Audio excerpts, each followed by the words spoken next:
Así que nos quedamos el día de ayer, hermanos, en donde a las personas que comenzaban a oponerse a ambas cosas se les llamó peyorativamente antis. ¿A qué se estaban oponiendo? Dijimos. Bueno, hermanos, como dijimos el día de ayer, estaban oponiéndose a todos los cambios y al uso de orfanatorios y universidades. Pero la gran mayoría estaba convencida de que era algo bueno y entonces comenzaron a verlos como pedazos no muy servibles para sus funciones y comenzaron, como dije, de alguna manera ofensiva a llamarles antis, es decir, ustedes están opuestos a todo lo bueno que queremos hacer. Hablemos un poco acerca de el surgimiento o el auge o el levantamiento de las iglesias patrocinadoras. ¿Qué es una iglesia patrocinadora? Una iglesia patrocinadora es una iglesia que se encarga de realizar una obra, un proyecto grande. Aunque ella sabe que no puede con la tesorería que tiene por sí misma hacerse cargo de lo que está queriendo hacer, no le preocupa porque con los métodos nuevos que han adaptado, de cooperación llaman ellos, saben que pueden pedir las ofrendas de otras congregaciones para llevar a cabo su proyecto. Entonces a esa iglesia que recibe las ofrendas de iglesias más pequeñas, que va a llevar a cabo una obra más grande, se le llama la iglesia patrocinadora. Por ejemplo, en Centroamérica el Instituto Baxter, ¿verdad? En Honduras hay varias casas para huérfanos. Aquí en este país también. En otros países, en México existen el colegio, ¿verdad? De Torreón, ¿verdad? La escuela bíblica para predicadores. Y así en muchos lugares. Alguna iglesia se encarga de su financiamiento.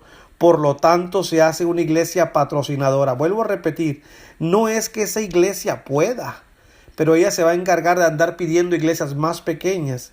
¿Y cuál es el problema con todo esto, mis queridos hermanos y amigos?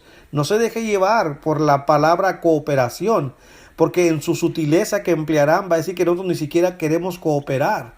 No es el punto. El punto es cómo Dios ha organizado a la iglesia.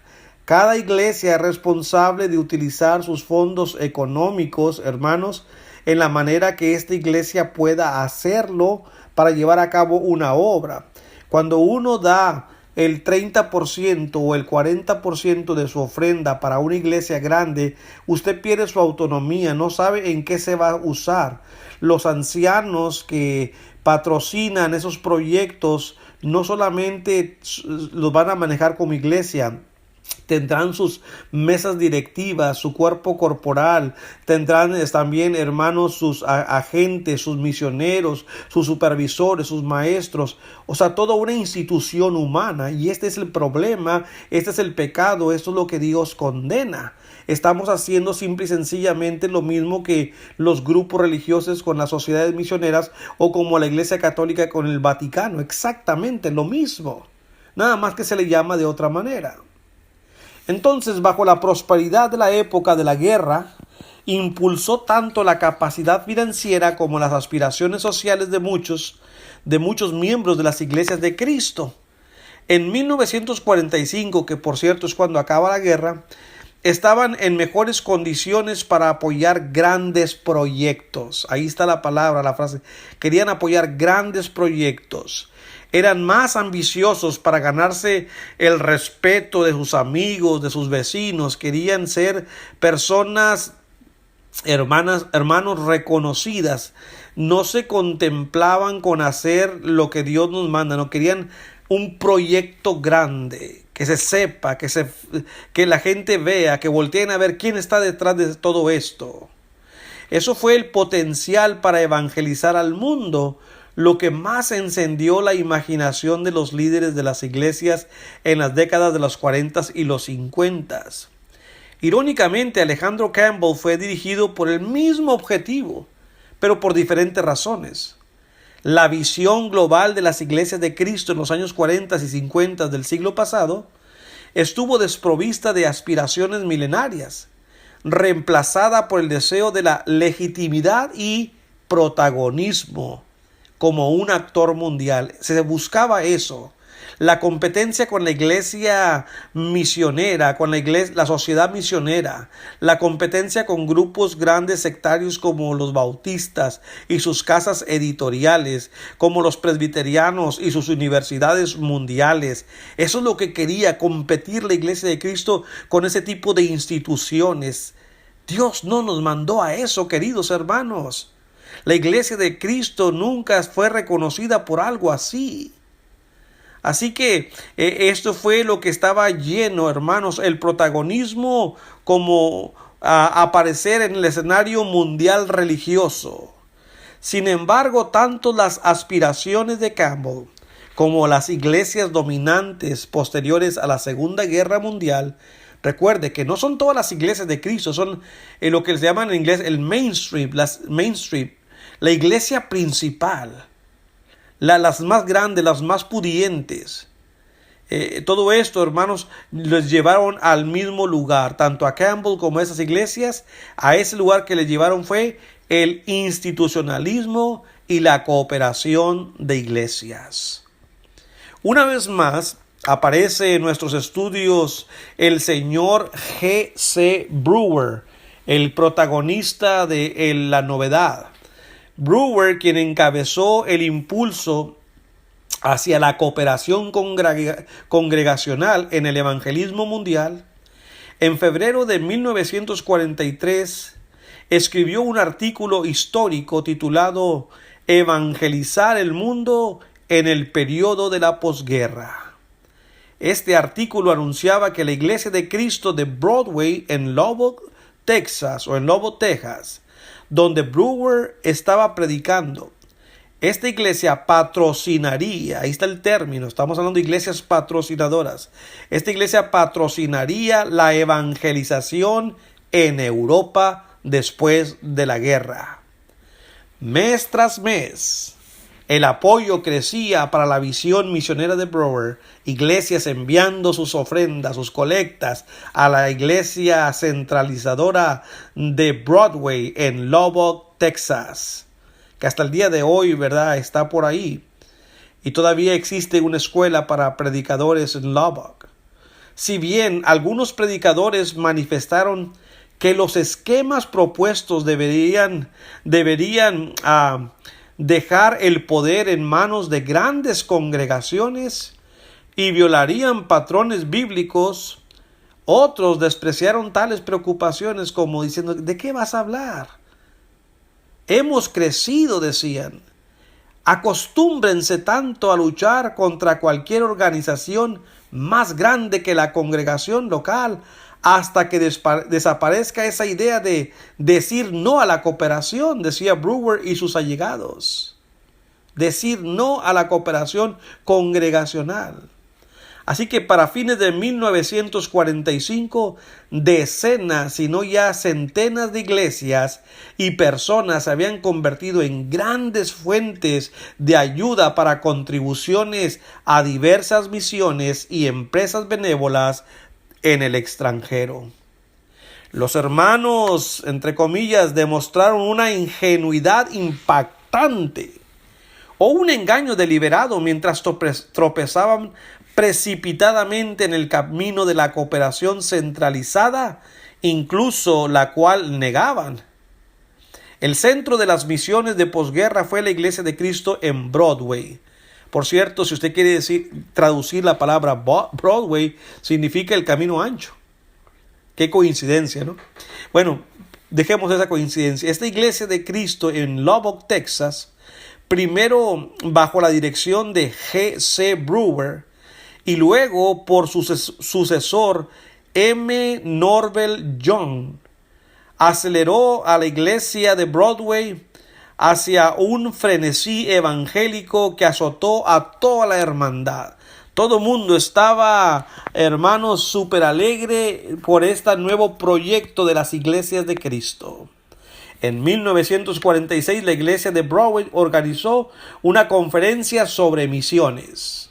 La reunión realmente se convirtió en una campaña que promovía el patrocinio de iglesias y la cooperación congregacional. Vamos a hacer más instituciones.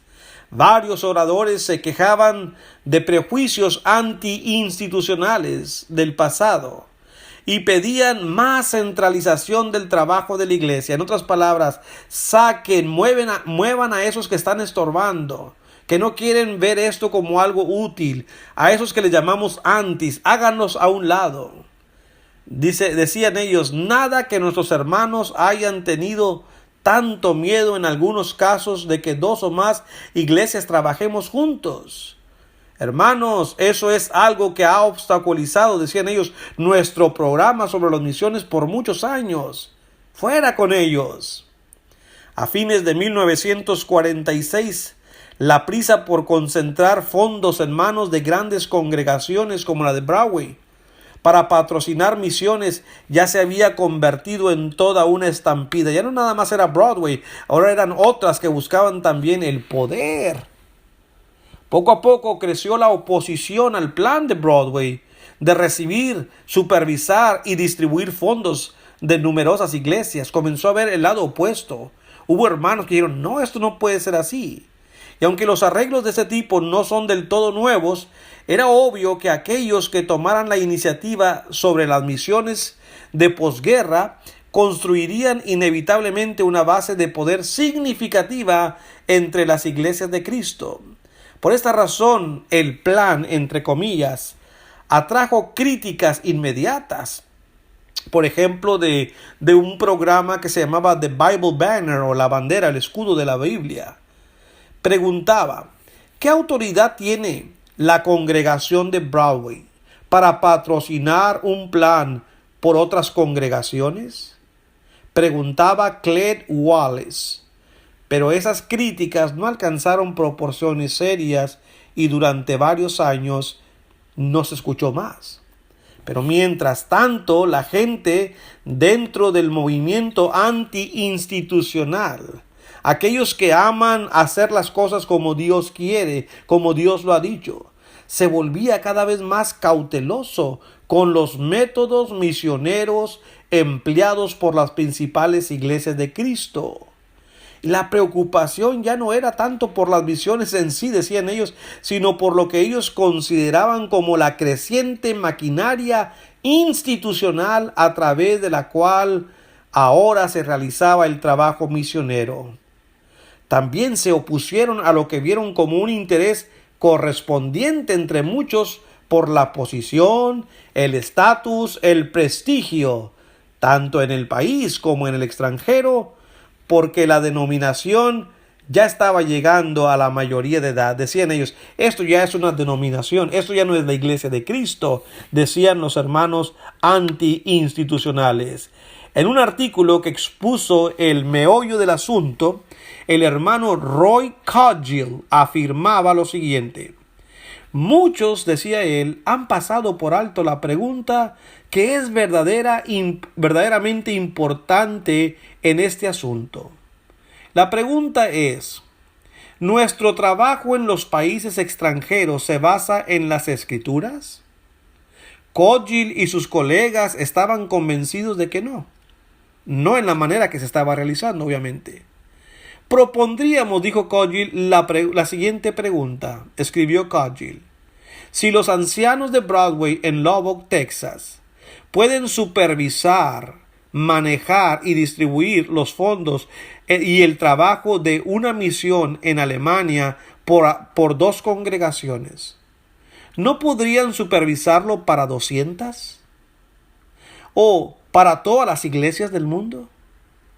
¿Por qué no los elegimos simplemente como nuestra sociedad misionera y dejemos que Lubbock sea nuestra sede denominacional?